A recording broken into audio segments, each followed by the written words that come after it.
Selamat malam semuanya. Kita ada di malam hari ini, di Rabu malam ini kita akan lanjutkan tadarusan Alkitab kita yang hari Senin kemarin sudah sampai di Matius 26. Ya, cuma nggak selesai karena Matius 26 itu ayatnya panjang, ada 75 ayat. Dan kita coba selesaikan pada malam hari ini Matius 26 itu sebenarnya. Cerita yang dimulai dari Getsemani dan sampai nantinya pengadilan Yesus ya. Dan sebelum kita masuk di pembahasan ya, saya kembali mengingatkan bahwa ini adalah minggu sengsara. Jumat besok kita akan merayakan atau mengingat pengorbanan Tuhan di atas kayu salib dengan beribadah Jumat Agung ya. Mengingat kematian Tuhan, memperingati kematian Tuhan di mana Dia mati di atas kayu salib menebus setiap dosa kita.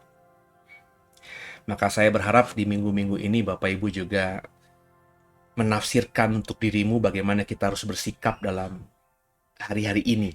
Karena di hari-hari ini, sebelum Yesus disalib di atas kayu salib 2000-an tahun yang lalu, Dia sangat menderita.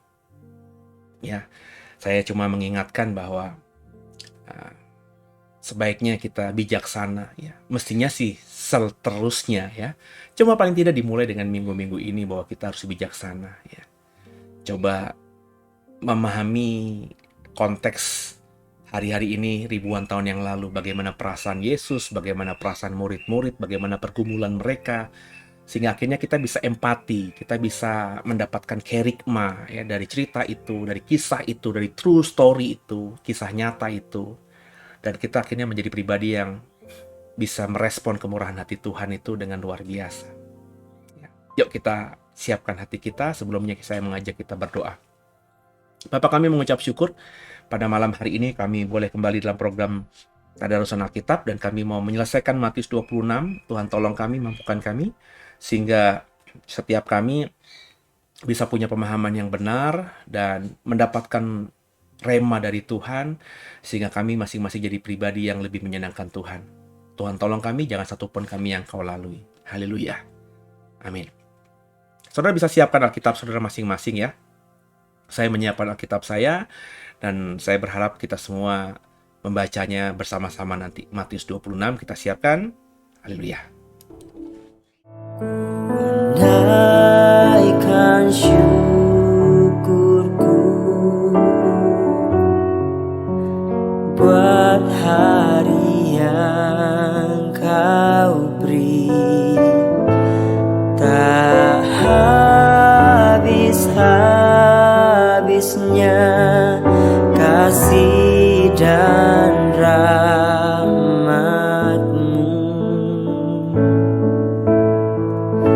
Selalu baru dan tak pernah terlambat pertolongan-Mu, besar setia-Mu di sepanjang hidupku. Ya, ada Matius 26 ayat 36 perikopnya di Taman Getsemani. Jadi Bapak Ibu sama-sama saya kita membacanya. Ayat 36. Maka sampailah Yesus bersama-sama dengan murid-muridnya ke suatu tempat yang bernama Getsemani. Lalu Ia berkata kepada murid-muridnya, "Duduklah di sini sementara aku pergi ke sana untuk berdoa." Dan Ia membawa Petrus dan kedua anak Zebedeus sertanya, maka mulailah Ia merasa sedih dan gentar. Lalu katanya kepada mereka, "Hatiku sangat sedih seperti mau mati rasanya. Tinggallah di sini dan berjaga-jagalah dengan aku." Maka Ia maju sedikit lalu sujud dan berdoa katanya, "Ya Bapakku, jikalau sekiranya mungkin, biarlah cawan ini lalu daripadaku, tapi janganlah seperti yang ku kehendaki, melainkan seperti yang engkau kehendaki. Setelah itu ia kembali kepada murid-muridnya dan muridnya itu dan mendapati mereka sedang tidur. Dan ia berkata kepada Petrus, "Tidakkah kamu sanggup berjaga-jaga 1 jam dengan aku? Berjaga-jagalah dan berdoalah, supaya kamu jangan jatuh ke dalam pencobaan. Roh memang penurut tapi daging lemah." Lalu ia pergi untuk kedua kalinya dan berdoa katanya, "Ya Bapakku, jikalau cawan ini tidak mungkin lalu, kecuali apabila aku meminumnya, jadilah kehendakmu." Dan ketika ia kembali pula, ia mendapati mereka sedang tidur, sebab mata mereka sudah berat. Ia membiarkan mereka di situ, lalu ia pergi dan berdoa untuk ketiga kalinya, dan mengucapkan doa yang itu juga. Sesudah itu ia datang kepada murid-muridnya dan berkata kepada mereka, "Tidurlah sekarang dan istirahatlah. Lihat, saatnya sudah tiba, bahwa Anak Manusia diserahkan ke tangan orang-orang berdosa. Bangunlah, marilah kita pergi, Dia yang menyerahkan aku sudah dekat." Ini cerita yang saya percaya orang Kristen semuanya memahaminya. Waktu saya kecil, saya sangat paham cerita soal Getsemani, atau bukan paham lah ya. Saya tahu banget Taman Getsemani, cerita Getsemani, karena meskipun saya tidak tahu detailnya, di rumah saya, di kamar tamu saya, itu ibu saya, itu apa ya, kirsik atau apa saya namanya, sudah yang pakai benang wool itu ya, yang disulam begitu. Ada sulaman gambar Tuhan Yesus berlutut di atas batu, dan ada kalimat di bawahnya, di Getsemani. Ya. Ada kalimat, "Kalau boleh cawan ini lalu daripadaku, tapi biarlah kehendakmu yang jadi," disulam begitu, pakai benang wool. Jadi saya tahu sejak kecil Getsemani tempat Yesus berdoa. Getsemani itu artinya tempat pemerasan, ya. Dan memang di situ Yesus diperas begitu rupa sehingga dia pengen mati rasanya. Sebab disitulah dia ditangkap, dan mulai Getsemanilah penderitaan demi penderitaan yang tidak pernah dialami manusia. Hukuman salib itu hukuman yang biasa. Maksud saya biasa itu bukan cuma Yesus yang disalib, ada banyak orang yang disalib, tapi apa yang dialami Yesus di atas kayu salib itu jauh lebih berat daripada orang-orang yang mati di atas kayu salib lainnya. Ada, kalau Bapak Ibu pernah membaca, Bapak Ibu tinggal cari di YouTube aja ya, soal bagaimana para ilmuwan, arkeolog, atau ahli kimia, dan juga tokoh gereja yang berusaha untuk memahami kain kafan yang ada di Turin itu, saudara. Kain kafan yang konon katanya itu dipercaya kain kafannya Tuhan Yesus. Karena ada banyak bukti-bukti yang mereka bisa paparkan, ya, yang mengatakan bahwa orang yang dibungkus mayatnya di atas atau di dalam kain kafan ini memang orang yang mengalami penderitaan yang kalau ukurannya Alkitab itu hanya Yesus yang mengalaminya. Ya, karena begitu kelihatan hancurnya badan, ya, lewat berkas-berkas darah baik yang di bagian depan maupun bagian belakang. Karena dalam adat Yahudi, seperti orang Muslim kalau mati itu dikain kafani, saudara. Ya, bahasa seremnya itu dipocongin gitu, saudara ya. Ya begitulah ya, dibalut dengan kain kafan begitu. Dan luka Yesus yang memang tidak dibersihkan dengan baik, ya, karena Yesus kan harus cepat-cepat dikuburkan. Jadi ya dibersihkan ala kadarnya, apalagi mana ada air di Golgota itu, ya mungkin tidak sempat disirami dengan dibersihkan atau dimandikan begitu, sehingga bekas darah, bilur, luka yang terbuka itu, baik yang bekas mahkota duri, baik tangan yang lubang karena paku, kaki, dan juga ada bekas tombak yang di lambung, dan juga bekas deraan dari cambukan prajurit Roma. Itu terlihat dalam kain kafan itu. Dan kayaknya tidak ada orang yang dalam sejarah dunia ini tercatat lah gitu yang mati model begini, hanya Yesus, karena Alkitab mengatakan demikian. Dan itu tentu Yesus yang tahu dia akan mengalami hal-hal seperti tadi itu, sebagai manusia dia ngeri. Ya, perasaan itu ada, saudara. Ya. Dan dia mengajak Petrus dan juga anak-anak Zebedeus, kalau kita katakan, yakni Yakobus dan Yohanes, untuk berdoa bersama dia. Ya. Dan ketika berdoa, Petrus dan kedua anak Zebedius ini tertidur. Yang saya bilang di dalam tadarusan hari Senin kemarin. Bisa jadi mereka itu lelah ya, fisiknya, psikisnya terutama. Karena sepanjang hari itu, sebelum malamnya ada di Getsemani, mereka udah dengar berkali-kali Yesus berkata, aku mau mati, malam ini kamu akan terguncang imanmu, malam ini aku akan ditangkap. Berkali-kali Yesus mengatakan. Di Alkitab saja tercatat, tercover gitu beberapa kali statement Yesus. Kan kita tahu bahwa Alkitab tidak mengatakan secara utuh. Jadi bisa saja dalam periode 5, 6 jam, 7 jam sepanjang hari itu, Yesus mengatakan mengulang-ulang kalimat itu kepada murid-muridnya, sehingga secara psikis murid-muridnya ketakutan dan juga capek gitu. Karena mereka tahu guru mereka akan ditangkap, tapi mereka tidak tahu kapannya gitu. Ya. Sehingga akhirnya ketika Yesus berdoa, ya mereka sendirian, mereka tertidur. Bukan cuma 3 orang ini saja, saya yakin semua murid-murid Yesus yang ditinggalkan agak jauh di antara Petrus, Yakobus, dan Yohanes ini pun juga semuanya tertidur lelap. Karena tempat itu, ya, Getsemani itu bagian dari Bukit Zaitun, ya.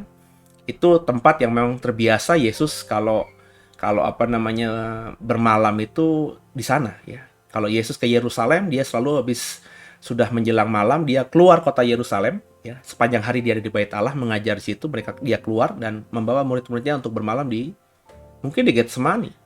Jadi Getsemani ini bukan tempat yang baru pertama kali dikunjungi. Karena kan kalau kita membaca, Yudas itu kan ingin menyerahkan Yesus. Tentu asumsinya Yudas tidak ada di Getsemani ini. Karena habis perjamuan terakhir, Yudas pergi. Dia ngasih laporan. Ya, aku tahu nanti malam ini guru dan murid-murid yang lain itu tinggal di mana. Mungkin orang Farisi sudah tahu, oh di Bukit Zaitun kan biasanya dia kalau bermalam. Iya, tapi Bukit Zaitun kan bukan cuma tempat yang kecil, ada banyak spot, ada banyak lokasi. Dan Yudas mengatakan, aku tahu banget guruku tuh kalau bermalam di Zaitun itu di mana. Ya, di tempat yang memang namanya Getsemani, ada pemerasan anggur di situ. Ada pemerasan, maafkan saya, ada pemerasan pohon zaitun di situ, maka disamakan Getsemani. Jadi Yudas tahu banget, maka dia mengarahkan prajurit-prajurit Bait Allah ke sana. Karena terbiasa bermalam di situ bersama dengan Yesus. Yang menarik dari cerita ini adalah Yesus berdoa dengan kalimat yang sama 3 kali. Ya Bapakku, jikalau sekiranya mungkin biarlah cawan lalu, tapi jangan seperti yang kau kendaki, melainkan seperti yang kau kendaki. Dan selama Yesus berdoa dan dia kembali kepada murid-muridnya, ada jeda waktu kurang lebih 2-3 jam. Setiap dia kembali ke murid-muridnya, dalam hal ini Petrus, Yakobus, dan Yohanes, karena murid-murid yang lainnya agak lebih jauh lagi, ditinggalkan agak lebih jauh lagi, dia mendapati 3 orang muridnya tertidur. Dan dalam kalimat-kalimat Yesus kepada murid-muridnya ini, berjaga-jagalah, berdoalah supaya kamu jangan jatuh ke dalam pencobaan. Jadi ini sebenarnya peringatan Yesus buat kita, apalagi kita adalah generasi akhir zaman.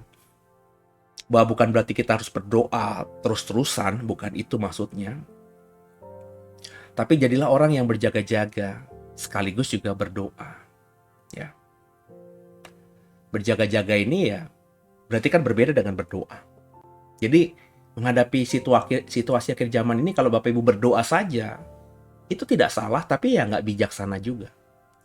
Sebab kalau kau hanya berdoa, masuk kamar, lipat tangan, berdoa 24 jam, 7 hari dalam seminggu, 30 hari dalam sebulan, kau hanya gunakan waktumu untuk berdoa, kau tidak akan tahu gimana akhir zaman terjadi.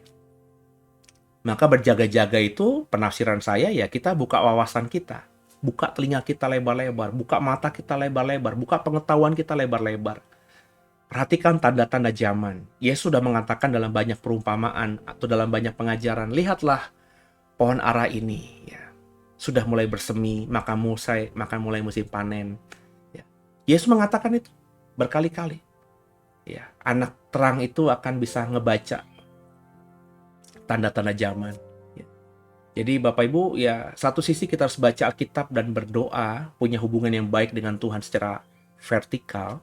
Tapi kita sebagai manusia yang masih tinggal di dunia ini juga harus tahu keadaan dunia sekitar kita, kiri kanan kita, horizontal.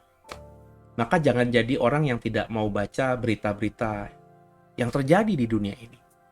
Tentu berita-berita yang saya maksudkan di sini bukan berita-berita gosip, berita-berita apa namanya yang sedang yang viral-viral aja, tapi berita-berita yang memang berdampak pada kehidupan kemanusiaan. Ya, bukan saja yang terjadi di Indonesia ini. Ya, sebab sebagaimanapun kita cintanya terhadap Republik Indonesia ini, Indonesia tidak ada dalam apa namanya momen-momen akhir zaman yang ada di Alkitab kita. Secara sederhana saya selalu mengatakan bahwa kalau kita mau peka, punya wawasan, punya kehidupan yang baik dalam melihat tanda-tanda zaman, kita harus mengarahkan hati kita keluar, terutama kepada Israel. Karena Israel lah objek tempat di mana nanti peristiwa-peristiwa akhir zaman yang dinubuatkan Alkitab, terutama di kitab Wahyu, terjadi. Di situ, di kota yang kudus, di situ. Ya, maka saya setiap hari itu kalau buka koran internasional, maksudnya membaca berita tentang dunia luar di luar Indonesia, saya langsung cari coba berita apa yang update di Israel hari ini. Ya, ketika saya dapat berita di surat kabar nasional bahwa tentara Israel membunuh orang-orang Palestina, itu kan versi berita di Indonesia yang bagi saya agak timpang gitu, yang memang kita ini kan orang Indonesia kebanyakan kan pro Palestina gitu ya. Meskipun saya tidak mengatakan yang diperbuat tentara Israel atau polisi Israel itu benar ya, tapi jujur saja membaca berita tentang konflik Israel dengan Palestina dari koran-koran Indonesia atau surat kabar atau kantor berita atau media massa di Indonesia itu timpang, nggak objektif. Bahkan lebih objektif kantor berita Al Jazeera, saudara. Kalau Bapak Ibu mau atau mengikuti Al Jazeera, itu beritanya itu bagi saya lebih objektif daripada berita, maafkan saya, surat kabar lokal yang memang sudah banyak kepentingan politik dan lain sebagainya. Ya, sehingga yang disalahkan selalu Israel. Tapi tentu bukan cuma Al Jazeera yang saya baca, tapi juga kantor berita lainnya yang apa namanya yang objektif. Reuters misalnya, BBC misalnya, CNN misalnya. Dan mungkin juga berita dari surat kabar Israel sendiri. Ya, supaya kita bisa membaca dengan balance gitu. Kalau sekedar cuma demo, ada penembakan, ada yang terluka, ada yang mati 1-2, ya ini sesuatu yang memang sudah terjadi bertahun-tahun di Israel. Tapi karena kita tahu bahwa Israel nanti menjadi objek lokasi nubuatan akhir zaman, maka pasti akan terjadi sesuatu yang wow begitu di Israel. Dan kita kalau nggak tahu, kita nggak paham, kita nggak dalami, ya kita akan skip itu dan kita akan terkaget-kaget karena kita ternyata tiba-tiba sudah ada dalam kalender akhir zamannya Tuhan. Maka sebelum sampai masuk dalam kalender akhir zamannya Tuhan, kita yang masih sekarang ini hidup belum di zaman itu, ya harus punya alarm, tanda-tanda supaya kita siap. Yakni apa? Melihat keadaan yang terjadi di Israel dan sekitarnya. Dan Yesus di Getsemani seperti itu. Ya. 3 kali dengan doa yang sama. Dan ketika dalam doa itu dia tidak berdoa lanjut lagi, berarti dia yakin bahwa Tuhan menghendaki, Bapanya menghendaki dia harus minum cawan itu, yakni mati di atas kayu salib. Dan akhirnya dia berstatement, bangunlah, marilah kita pergi. Dia yang menyerahkan aku sudah dekat. Dia langsung dengan keberanian, karena inilah kehendak Bapanya, dihadapi salib itu. Nggak dengan tangisan, nggak dengan keluh kesah, nggak dengan menggerutu, dan tidak dengan mengkutuki. Bahkan dia berkata, ampuni mereka sebab mereka tidak tahu apa yang mereka perbuat. Ya, saya berharap sungguh saya bisa seperti Tuhan, dan saya berharap sungguh saudara pun bisa seperti Tuhan. Bisa mengampuni orang yang melukai kita dengan begitu menyakitkannya. Ya, kayaknya sulit ya.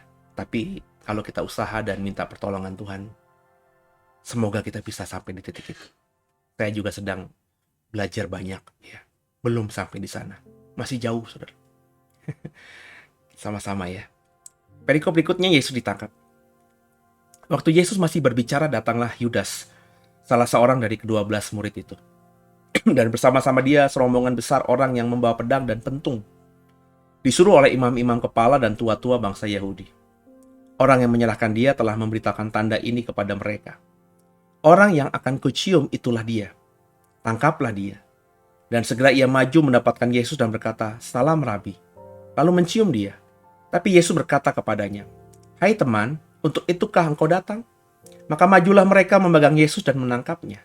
Tapi seorang dari mereka yang menyertai Yesus mengulurkan tangannya, menghunus pedangnya dan meletakkannya kepada hamba imam besar sehingga putus telinganya. Maka kata Yesus kepadanya, "Masukkan pedang itu kembali ke dalam sarungnya, sebab barang siapa menggunakan pedang akan binasa oleh pedang." Tabur tuai. Ya. Atau kau sangka bahwa aku tidak dapat berseru kepada Bapakku supaya ia segera mengirimkan lebih dari 12 pasukan malaikat membantu aku? Jika begitu, bagaimana akan digenapi yang tertulis dalam kitab suci yang mengatakan bahwa harus terjadi demikian? Pada saat itu Yesus berkata kepada orang banyak, "Sangkamu aku ini penyamun? Maka kamu datang lengkap dengan pedang dan pentung untuk menangkap aku? Padahal tiap-tiap hari aku duduk mengajar di bait Allah dan kamu tidak menangkap aku. Akan tapi semua ini terjadi supaya genap yang tertulis dalam kitab nabi-nabi." Lalu semua murid itu meninggalkan dia dan melarikan diri. Menyangkal Yesus, kalau kau ikuti tadarusan saya hari Senin semalam. Bukan cuma Petrus yang menyangkal Yesus 3 kali. Sebab ketika Tuhan berkata, "Nanti kamu akan menyangkal aku sebelum ayam berkokok," bukan cuma Petrus yang berkata, "Sekali-kali aku tidak menyangkal engkau." Semua murid mengatakan, "Aku dan kami tidak akan menyangkal engkau." Dengan mereka meninggalkan dia dan melarikan diri, ini bahasa halus, saudara. Tapi bahasa yang lebih naturalnya mereka lari terkencing-kencing, ngibrit gitu. Apakah itu tidak sama dengan menyangkal?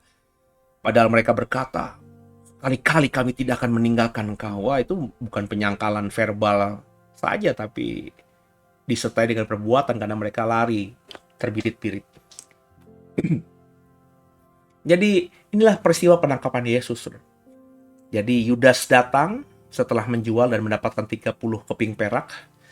Yudas datang ke tempat di Getsemani yang dia tahu itu tempat memang Yesus dan murid-muridnya termasuk dia bermalam setiap mereka ada di sekitar Yerusalem. Dan semua prajurit-prajurit bait Allah ini membawa pentung dan pedang dan disuruh oleh imam-imam kepala dan tua-tua bangsa Israel, bangsa Yahudi saat itu. Mereka datang bukan dengan kekuatan atau kemauan mereka, tapi hasil perintah.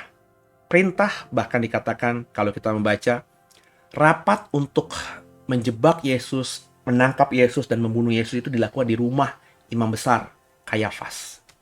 Kalau kau ikuti tadarusan Senin kemarin, ya, Senin kemarin, lusa, ya, saya mengatakan mengutip Alkitab dengan jelas. Dan akhirnya Yudas yang mencium dan mengatakan, "Salam Rabi." Kemudian Yesus berkata, "Untuk itukah kau datang, teman?" Yesus masih mengatakan teman, saudara. Karena dalam hatinya Yesus tidak berharap Yudas mengkhianati dia. Tapi itulah faktanya. Bagaimana Yesus yang tahu dikhianati oleh sahabatnya ini masih menganggapnya teman. Artinya apa? Artinya Yesus masih membuka pintu kesempatan Yudas untuk bertobat. Ya. Dia ditangkap, dia mati, memang itu harus tergenapi karena itu maunya Bapa. Jadi dia tidak menyesali dia harus mati, dia tidak mengkhawatirkan bagaimana dia harus mati karena dia harus mati di atas kayu salib itu karena itu perintah Bapaknya. Tapi saya yakin di hatinya Yesus dia menyesali kenapa Yudas gitu. Meskipun dia tahu Yudas karena dia Tuhan kan, tapi dia sedih aja kenapa Yudas? Kenapa harus kau? Makanya dia berkata, "Untuk itukah kau datang, teman?" Ya, hatinya sedih ketika faktanya memang Yudas yang menyangkali dia atau mengkhianati dia. Ya, ini saya tandai dengan memahami dan menafsirkannya. Meskipun kau melukai hati Tuhan pernah dalam hidupmu atau mungkin saat ini kau sedang melukai hati dia, mengkhianati dia. Kau tinggalkan dia hanya karena jabatanmu, pangkatmu. Kau khianati dia karena perempuan yang kau cintai, karena laki-laki yang kau cintai. Tapi dia masih menganggapmu teman. Dia masih menganggapmu someone spesial loh. Jadi kalau kau mau berbalik kepadanya saja, ya, kembali bertobat, dia akan buka tangannya lebar-lebar untuk memelukmu. Itulah yang saya baca dari ayat ini. Dan bahkan ada seorang murid yang kita tahu, Petrus, itu menggunakan pedang untuk memutuskan telinga seorang hamba imam besar. Dan Tuhan tidak izinkan itu. Kalau kau gunakan pedang, kau akan mati karena pedang. Itu hukum tabur tuai. Hati-hati maka dengan apa yang kita pakai untuk melakukan pekerjaan. Kalau kau gunakan uang untuk menjatuhkan orang, kalau kau gunakan jabatan untuk menjatuhkan orang, kalau kau gunakan kekuatanmu untuk menjatuhkan orang, maka yang kau tabur dengan kekuatanmu untuk melukai orang itu, pangkatmu, jabatanmu, itu akan nantinya terjadi balik kepada kita. Maka ketika kita punya kekuasaan, ketika kita punya jabatan, ketika kita punya pengaruh, gunakan itu demi kebaikan, bukan untuk menjatuhkan orang, tapi lift up orang, mengangkat orang. Mengangkat orang tuh maksudnya, ya, dalam iman saya, dalam harapan saya, seorang pemimpin yang baik itu ketika dia berhasil melahirkan pemimpin lainnya. Pendeta berhasil itu, pendeta ini melahirkan banyak pendeta lainnya. Bukan pendeta yang melayani di gerejanya dia ya, tapi pendeta yang nantinya jadi pendeta yang sama besarnya dengan dia. Sebab kalau pendeta akan melahirkan pendeta, dan memang dia melahirkan pendeta-pendeta lain, tapi pendeta-pendeta lain itu ada dalam ya di bawah pengaruhnya dia, ya itu belum berhasil bagi saya. Jadi gembala melahirkan seorang gembala. Jadi saya sebagai leaders belum berhasil, karena yang saya pahami, orang-orang yang saya kader, orang-orang yang saya arahkan untuk melayani Tuhan, itu belum ada yang saya lihat hari ini terbang bisa lebih tinggi daripada saya. Dan saya masih terus berharap ada yang lebih tinggi nanti. Kalau ada nanti, entah itu pendeta saya kah, pengkhotbah saya kah, aktivis saya kah, pekerja di DW kah, itu baru saya berhasil. Maka saya tidak pernah menahan mereka. Kalau mereka mau pergi terbang tinggi sendiri, ya silahkan. Saya malah arahkan itu. Ya, boleh dicek sama beberapa teman. Ya, kalau teman-teman di DW itu yang sudah merasa punya ilmu dan siap untuk terbang sendiri tanpa saya bersama mereka, saya malah mengarahkan. Ya, saya bahkan melepaskan dengan berkat. Ya, karena kalau mereka benar-benar berhasil dan jauh lebih berhasil dari saya yakin itulah yang menjadi ukuran bahwa yang saya lakukan itu sudah baik.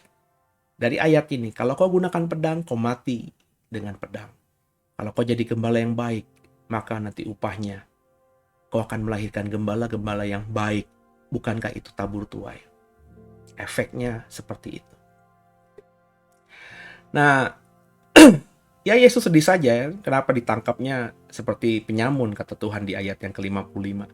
Pada setiap hari Yesus mengajar di bait Allah dan mereka nggak mau menangkap Yesus. Kenapa? Karena takut sama orang banyak. Bahkan mereka sudah bersiasat kan, kalau kita baca perikop-perikop di pasal 26 yang kita sudah bahas di hari Senin kemarin, bahwa mereka sudah bersiasat bahwa kalau menangkap Yesus jangan pas perayaan, takut orang banyak. Maka ditangkapnya malam-malam, di tempat yang sepi. Bukan di sebuah desa, tapi di atas bukit, di satu tempat yang namanya Getsemani. Itu bukan desa, ini tempat pemerasan zaitun. Jadi kalau belum musim panen buah zaitun, tempat itu ya sepi. Karena tempat itu ramai orang kalau pas di Bukit Zaitun itu, namanya Bukit Zaitun kan berarti bukit yang banyak zaitunnya kan. Itu ada panen zaitun dan mereka memerasnya di titik itu karena ada batu kilangan di situ untuk memeras zaitun. Ya. Lanjut ayat berikutnya. Yesus di hadapan mahkamah agama. Sesudah mereka menangkap Yesus, mereka membawanya menghadap Kayafas, imam besar. Di situ telah berkumpul ahli-ahli Taurat, berarti malam hari itu, ya, tua-tua. Dan Petrus mengikuti dia dari jauh sampai di halaman rumah imam besar. Dan setelah masuk ke dalam, ia duduk di antara pengawal-pengawal untuk melihat kesudahan perkara itu. Imam-imam kepala, malah seluruh mahkamah agama mencari kesaksian palsu terhadap Yesus, supaya ia dapat dihukum mati. Tapi mereka tidak dapat memperolehnya walaupun tampil banyak saksi dusta. Tapi mereka akhirnya tampillah 2 orang yang mengatakan, orang ini berkata, aku dapat merubuhkan bait Allah dan membangunnya kembali dalam 3 hari. Lalu imam besar itu berdiri dan berkata kepadanya, kepada Yesus, tidakkah engkau memberi jawab atas tuduhan-tuduhan saksi-saksi ini terhadap engkau? Tapi Yesus tetap diam. Lalu kata imam besar itu kepadanya, demi Allah yang hidup, katakanlah kepada kami, apakah engkau Mesias, anak Allah atau tidak? Jawab Yesus, engkau telah mengatakannya, akan tetapi aku berkata kepadamu, mulai sekarang kamu akan melihat anak manusia duduk di sebelah kanan yang maha kuasa, dan datang di atas awan-awan di langit. Maka imam besar itu mengoyakkan pakaiannya dan berkata, ia menghujat Allah. Untuk apa kita perlu saksi lagi? Sekarang telah kamu dengar hujatnya. Bagaimana pendapat kamu? Mereka menjawab dan berkata, ia harus dihukum mati. Lalu mereka meludahi mukanya, meninjunya. Orang-orang lain memukul dia dan berkata, cobalah katakan kepada kami, hai Mesias, siapa yang memukul engkau? Penyiksaan demi penyiksaan mulai terjadi. Di malam ketika Yesus ditangkap dari Getsemani. Perhatikan, ini ada unsur politik yang kuat sekali. Ketika ditangkap, dibawa ke rumah imam besar, dan di dalam rumah imam besar telah berkumpul ahli-ahli Taurat tua-tua, saudara. Bahkan kalau kita baca tadi, seluruh mahkamah agama, Sanhedrin, Dewan Agama yang tertinggi, yang terhormat, MPR, itu udah siap bersidang, saudara. Malam-malam, orang di luar, mereka nggak ada yang tahu yang terjadi di rumah imam besar itu apa. Malam-malam. Sebab semua hiruk-pikuk persidangan agama itu dilakukan siang hari, tidak malam-malam.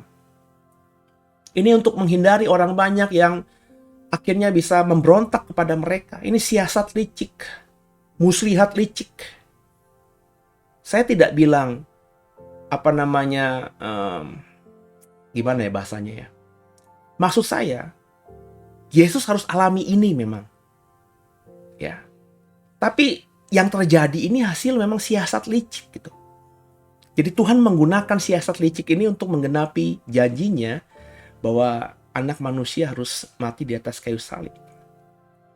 Tapi yang dilakukan oleh, tergantung Bapak Ibu lihat membacanya. Saya membacanya sekarang ini dari sudut pandang orang-orang Farisi ini yang jahat ini, imam-imam yang jahat ini. Yang menghalalkan segala cara, bahkan malam pun ya mereka rela bergadang untuk sidang, untuk membuat hukuman. Semua saksi-saksi diadain, tapi sebenarnya kalau mau jujur pun Yesus tidak mengatakan yang macam-macam. Ya. Soal anak manusia akan duduk di sebelah kanan Allah dan akan datang dengan awan-awan kemuliaan. Kan dia tidak menunjuk pada dirinya, dia sedang ngomong anak manusia. Tapi karena udah otaknya tuh parno, otaknya tuh jahat, jorok, najis, bahkan imam besar. Ya apapun yang dikatakan Yesus, bahkan meskipun tidak didapati yang salah dari perkataannya ini. Bahkan Pilatus yang orang objektif ya, seorang pemimpin Roma di Palestina saat itu yang objektif, itu tidak menemukan kesalahan. Apa salahnya dia berkata hal seperti itu? Tapi karena imam besar dan imam-imam lainnya tuh udah otaknya jorok gitu ya. Ya pokoknya dan niatnya mau ngebunuh ya. Nggak ada salah pun dia salah-salahin. Dan hukumannya mati. Perhatikan baik-baik. Ya. Perhatikan baik-baik saudara. Jadi kalau saudara difitnah sama orang sehingga saudara akhirnya dicap pemberontak, akhirnya saudara dikeluarkan, di PHK dari pekerjaanmu padahal kau yakin kau tidak melakukan kesalahan. Apa yang kau alami sudah Yesusmu alami ribuan tahun yang lalu. Jadi ketika saya difitnah orang di sebuah gereja dan akhirnya dampaknya saya dikeluarkan dari gereja itu, ya saya berkata apa yang saya alami ini nggak seperti yang Yesus alami. Saya nggak sampai dipukul, nggak sampai dicambuk, nggak sampai harus pikul salib dan mati di atas kayu salib terkutuk. Jadi kalau saya cuma difitnah orang, karena ada orang nggak suka sama saya, sehingga khotbah saya dipelintir, difitnah, dikemas demikian rupa, khotbah saya dipotong, saudara. Saya tahu banget siapa yang ngelakuin hal itu. Orang-orangnya saya tahu karena ada banyak orang yang cerita ke saya. Tapi saya kunci mulut saya tidak membela diri. Bahkan orang itu pernah bertemu dengan saya cuma cengar-cengir dan senyum saja. Tidak memalingkan wajah, tidak ada dendam. Karena bagi saya yang saya alami itu tidak sebanding dengan yang Yesus alami. Saya pengikut Yesus. Jadi apa yang dialami Yesus, guru saya, mestinya juga akan saya alami. Guru kencing berdiri, murid kencing berlari. Jadi itu yang terjadi atas pengadilan Yesus ini. Dan ketika imam besar merasa bahwa Yesus sudah menghujat Allah dengan merobek pakaiannya, itu provokasi, saudara. Karena pakaian imam besar itu, kalau kita baca ayat 65 ya, maka imam besar itu mengoyakkan pakaiannya, ia menghujat Allah. Ini imam besar, Bapak Ibu harus paham, dia figur utama dalam keimaman dalam agama Yahudi. Jadi gestur tubuhnya dia menunjuk-nunjuk gini saja, itu sudah memancing emosi imam-imam lain. Karena ini yang sedang menuding-nuding ini adalah pemimpin mereka. Jadi ketika pemimpin mereka ini mengoyakkan pakaiannya, wah itu provokasi, saudara. Seperti kalau orang-orang demo ya, dengan kata-kata makian kepada polisi, kepada pemerintah, itu orang-orang yang ikut demo itu kan terpancing karena diprovokasi. Ya. Kalau orang-orang yang ikut demo saja bisa terprovokasi oleh orang-orang yang berdiri di podium yang koar-koar itu, padahal mereka tuh bukan siapa-siapa. Terlebih kalau yang memprovokasi itu misalnya orang yang punya jabatan tinggi, punya masa banyak, wah gelo, saudara. Dia bilang perang, saudara. Ini provokasi imam besar, mengoyak pakaiannya itu berarti kan dia sudah merasa bahwa ini orang udah benar-benar najis. Yesus sudah benar-benar najis karena sudah menghujat Allah. Maka nggak heran, akhirnya apa? Semua orang mengatakan ia harus dihukum mati. Dan semua, katakan di ayat 67, Bapak Ibu baca baik-baik. Lalu mereka meludahi mukanya. Mereka, bukan cuma satu, bukan cuma dua. Saya menafsirkan semua yang ada di ruangan itu. Karena mereka semua menuduh Yesus adalah orang yang menghujat Allah. Kecuali mungkin imam-imam tertentu yang pro Yesus, karena kita tahu ada Nikodemus di situ. Termasuk imam yang dihormati, yang merupakan bagian dari Sanhedrin. Saya yakin Nikodemus tidak memukul Yesus dan meludahi Yesus. Karena Nikodemus kita tahu pernah dalam suatu cerita dia datang kepada Yesus malam-malam juga karena dia tidak mau dilihat oleh orang dan bertanya soal kerajaan Allah, dan Yesus mengatakan itu soal bahwa kamu harus dilahirkan kembali. Ya, mengenai kelahiran kembali. Itu kan pertanyaan Nikodemus, termasuk imam kepala. Saya tidak punya pemahaman Nikodemus memukul Yesus. Karena faktanya kita tahu juga Nikodemus di situ yang akhirnya menguburkan Yesus. Ya. Tapi imam-imam lainnya tuh memukul Yesus, meludahi Yesus, meninjunya. Kalimatnya coba. Lalu ayat 67 ya. Lalu mereka meludahi mukanya, meninjunya, titik koma, orang-orang lain memukul dia. Jadi semua orang di situ meludahinya sambil meninjunya. Meninju itu ya meninju ngerti ya. Kalau orang tinju kan tek gitu ya, saudara ya. Dan yang lainnya memukulinya. Memukulnya itu ya sembarangan pukul. Ya, dan dari belakang, ada yang di punggungnya, rusuknya, bagian kakinya, kepala belakangnya. Dan Bapak Ibu, ini yang melakukannya bukan anak-anak kecil, tapi laki-laki dewasa yang kita bisa asumsikan badannya cukup lumayan berada. Imam-imam kepala itu nggak ada yang cungkring-cungkring, karena imam-imam zaman itu tuh makmur-makmur. Kenapa? Korupsi luar biasa. Kalau mau dikatakan sekarang aja, pendeta-pendeta semuanya badannya besar-besar, makanya saya berusaha untuk puasa terus, saudara. Ya, bukan saya mengatakan pendeta yang badannya besar itu pendeta yang korupsi ya, saudara. Bukan itu maksud saya. Ya, cuman kalau saya ya menjaga badan saya lah. Ya. Jangan orang punya persepsi saya badannya besar karena saya suka makan. Ya. Sehingga akhirnya orang salah paham nanti. Jadi batu sandungan juga saya. Itu saya loh ya. Oke, kembali ke topik kenapa saya jadi ngomongin berat badan di sini. Jadi mereka semua sudah menganiaya Yesus. Yesus belum sampai ke Pilatus ini, karena Yesus baru dibawa ke Pilatus tuh pagi-pagi ketika kantor pemerintah Roma itu buka gitu kan. Kantor bukanya pagi hari. Ini malam-malam masih, saudara. Subuh-subuh, pagi-pagi mungkin. Ya. Jadi Yesus sudah hancur-hancuran, badannya sudah habis-habisan di momen ini. Ditinju, diludahi, dipukul. Dan tentu mukulnya nggak kayak mukul, "Nah, kamu nakal ya, ih jahat nih, gue jitak lo ya." Bukan begitu sebenarnya, tapi dihajar bisa-bisa. Karena semua imam-imam marah, karena menganggap Yesus adalah orang yang sudah menghujat Allah. Dan mereka tambah emosi karena provokasi dari imam besar.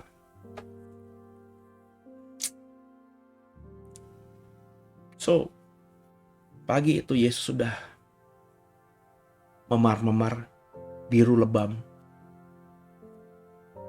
alis pecah, beberapa luka terbuka sudah ada. Bibirnya mungkin sudah pecah, darah sudah menetes. Mata seperti kalau orang dipukul habis-habisan. Kalau Bapak Ibu tahu, banyak orang sekarang jadi hakim ketika mendapatkan informasi ada maling, ada copet, terus main hakim sendiri. Perhatikan orang yang dituduh copet, dituduh maling itu, babak belur. Bahkan mata sudah tidak kelihatan lagi karena sudah ada benjolan besar. Logika ini kita bisa bawa dalam posisi Yesus. Belum dicambuk, belum dikasih mahkota duri, dia sudah penuh kesakitan. Dan ini terjadi di rumah imam besar. Rumah yang tempat bukan di bait Allah, tapi berada dalam lingkungan rumah bait Allah, di lingkungan istana bait Allah. Rumah imam besar yang mestinya kudus, karena ditempati orang yang kudus mestinya. Jadi tempat yang bukan saja mencerminkan sarang penyamun, tapi orang-orang jahat. Maka gak heran Tuhan berkata, "Rumah Bapakku kau jadikan seperti sarang penyamun." Mestinya orang-orang beriman saat itu tidak melakukan hal yang dikerjakan hina oleh orang-orang yang disebut para pendosa, penjahat, perampok, preman-preman pasar. Masakan seseorang yang mengatakan kebenaran, masakan seseorang yang menjadi juru bicaranya Tuhan, mengkotori tangannya dengan meninju atau melukai orang, meskipun dia memang dianggap menghujat Allah. Apakah Allah tidak bisa menghukum sendiri orang yang menghujatnya ini? Maka saya itu cuma senyum-senyum aja, saudara, kalau ada orang yang beragama lain menjelekan Yesus saya. Kalau ada orang di luar sana memfitnah Yesus saya, menjelek-jelekan Alkitab saya. Saya nggak bikin program untuk mengcounter mereka. Saya hanya terus mengajarkan kebenaran kepada orang yang mau dengar saya. Karena saya tahu saya nggak perlu bela Tuhan saya. Tuhan saya nggak perlu saya bela, bisa membungkam orang seperti ini. Dan orang-orang yang seperti itu, ketika menghadapi penghakiman Tuhan, akan benar-benar mati kutu, saudara. Jadi jangan balas yang jahat dengan yang jahat ya. Jangan kotori tanganmu dengan peluh, bahkan darah dari orang yang kau pukul. Tangan ini harus kudus. Terlebih kalau saudara seorang pelayan Tuhan. Dan mestinya kita semua adalah para pelayan Tuhan. Karena kalau bukan Tuhan yang kau layani di dunia ini, berarti siapa dong? Setan dong, kan gitu. Lanjut ya, ayat berikutnya. Petrus menyangkal Yesus. Sementara itu Petrus duduk di luar di halaman, maka datanglah seorang hamba perempuan kepadanya, katanya, "Engkau juga selalu bersama-sama dengan Yesus, orang Galilea itu." Tapi ia menyangkalnya di depan semua orang, katanya, "Aku tidak tahu apa yang kau maksud." Ketika ia pergi ke pintu gerbang, seorang hamba lain melihat dia dan berkata kepada orang-orang yang ada di situ, "Orang ini bersama-sama dengan Yesus orang Nazaret itu." Dan ia menyangkalnya pula dengan bersumpah, "Aku tidak kenal orang itu." Tidak lama kemudian, orang-orang yang ada di situ datang kepada Petrus dan berkata, "Pasti engkau juga salah seorang dari mereka. Itu nyata dari bahasamu, bahasa orang Galilea." Bahasa orang yang di sekitar Danau Tiberias, Danau Galilea, itu dialeknya sama. Kayak kita tahu banget kalau ada orang dari Sumatera, itu dialeknya. Mau orang dari Medan kah, mau ada orang dari Padang kah, dialeknya dialek Melayu, ya, kental sekali. Pasti bukan orang Jawa, ya. Nangkep ya saudara, dialeknya. Bahasanya mungkin sama, tapi dialeknya. Karena ini bicara mengenai dialek, bukan bahasa. Bahasanya yang mereka gunakan bahasa Aram, bahasa Yunani, bahasa Ibrani. Tapi dialek itu nggak bisa dipungkiri, menandakan orang yang tinggal di wilayah mana. Ayat 74. Maka mulailah Petrus mengutuk dan bersumpah, "Aku tidak kenal orang itu." Dan pada saat itu berkokoklah ayam. Berarti kurang lebih jam 5, ya. Maka teringatlah Petrus akan apa yang dikatakan Yesus kepadanya, "Sebelum ayam berkokok, engkau telah menyangkal aku 3 kali." Lalu ia pergi keluar dan menangis dengan sedihnya. Kasih Tuhan, Petrus yang berkata di dalam pasal-pasal 26, perikop-perikop sebelumnya, "Sekali-kali aku tidak akan menyangkal engkau." Akhirnya menyangkal secara verbal, secara literal, 3 kali sebelum ayam berkokok.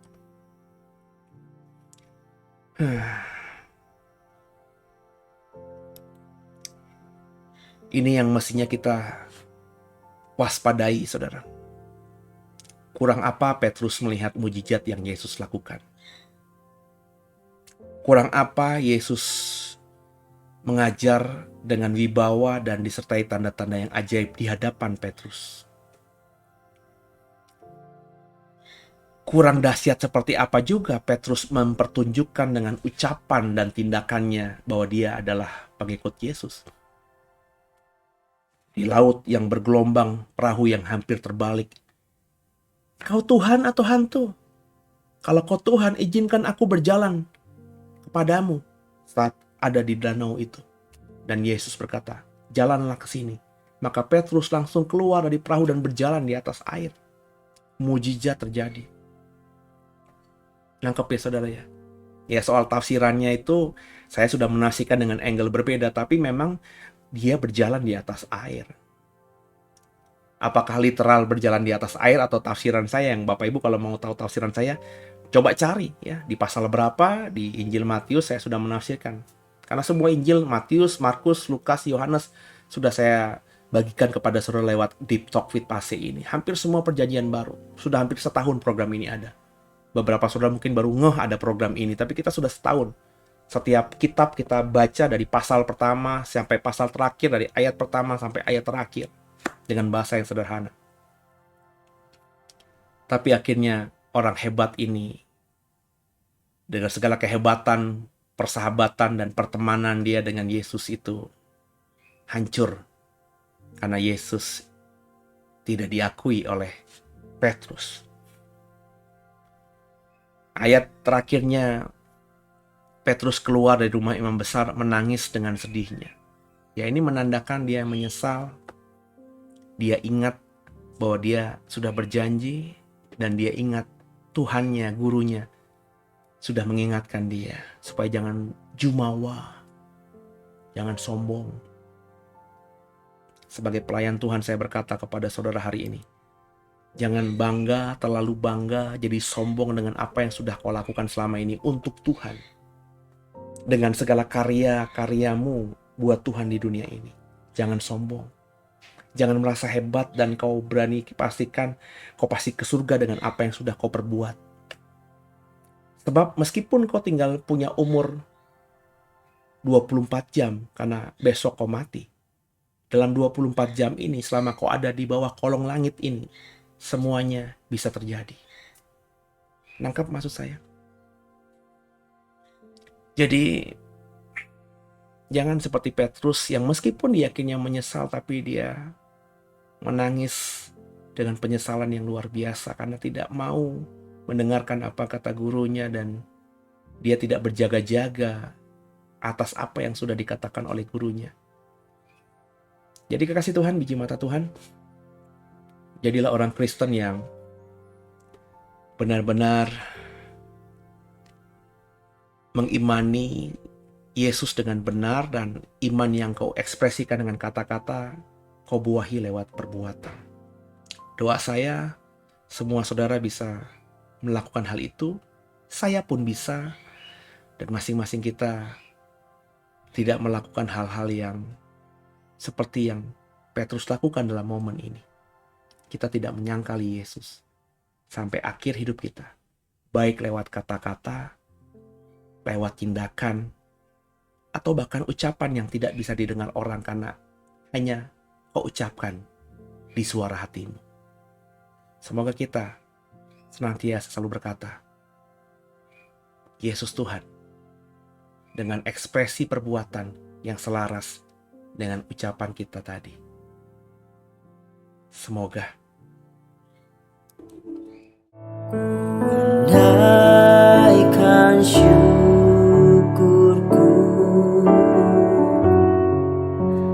buat hari yang kau beri, tak habis-habisnya kasih dan rahmat-Mu.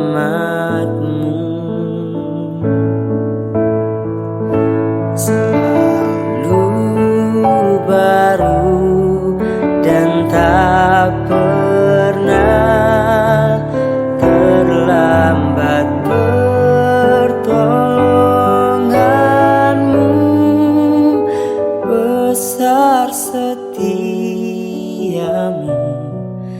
di sepanjang hidupku. kita sudah kirim Matius pasal 26. Saya berharap semua mendapatkan rema yang dari Tuhan pada malam hari ini.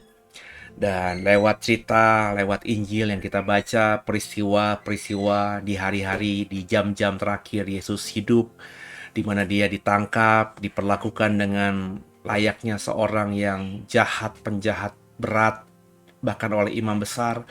Itu bisa kita tangkap pesan dari kisah ini, bahwa Yesusmu itu rela melakukan apapun agar kau selamat. Dia bahkan rela dihina sehina-hinanya, direndahkan serendah-rendahnya, dianiaya seberat-beratnya, supaya kau dan aku tidak melewati semua tadi. Itulah Tuhanmu. Tapi pertanyaannya, bagaimana respon kita terhadap semua ini? Responmu terhadap karya Tuhan ini terlihat bagaimana kau menjalani hari-harimu sebelum akhirnya kita nanti masing-masing mati. Semoga semua terinspirasi di momen menjelang Jumat Agung yang kita akan rayakan dalam ibadah Jumat Agung besok lusa. Dan saya berharap semua saudara menjadi manusia Kristen yang jauh lebih baik ke depannya. Tundukkan kepala, kita doa. Makasih Tuhan buat malam hari ini kami belajar banyak. Terima kasih buat kemurahan hati Tuhan. Kami doa, kami mohon Roh Kudus tolong kami bukan cuma cakap jadi pendengar, tapi cakap jadi pelaku firman. Ampuni salah dosa kami. Yesus Kristus adalah Tuhan Juru Selamat kami yang hidup. Dan ke dalam tangan mula kami serahkan tubuh jiwa roh kami. Haleluya. Amin. Kalau sudah diberkati lewat program ini, terus bawa dalam doa, dukung dalam doa program ini. Dan juga Bapak Ibu bisa bantu share program ini kepada teman-temanmu yang Kristen, saudara-saudaramu yang Kristen, supaya banyak orang Kristen di luar sana yang nggak tahu program ini atau belum punya kehidupan membaca Alkitab setiap hari atau merenungkan firman Tuhan siang dan malam, bisa lewat program-program yang ditayangkan oleh The Warriors Digital Ministry, pelayanan digital dari JKI The Way Serpong. Bisa akhirnya punya kebiasaan seperti itu, punya karakter yang seperti itu, bisa punya kebiasaan yang memang merenungkan firman Tuhan, sehingga mereka jadi orang Kristen yang semakin punya iman yang dewasa, iman yang benar. Dan kalau mereka tertanam di sebuah gereja, di gereja manapun, mereka akan jadi orang yang luar biasa, bisa membuat gerejanya masing-masing semakin punya pelayanan yang menyenangkan hati Tuhan. Gitu ya. Terima kasih, selamat malam, dan sampai jumpa di hari Kamis besok dalam program The Living Wisdom. Semoga program yang saya siapkan di hari Kamis besok malam terutama itu jadi berkat buat saudara juga. God bless you all.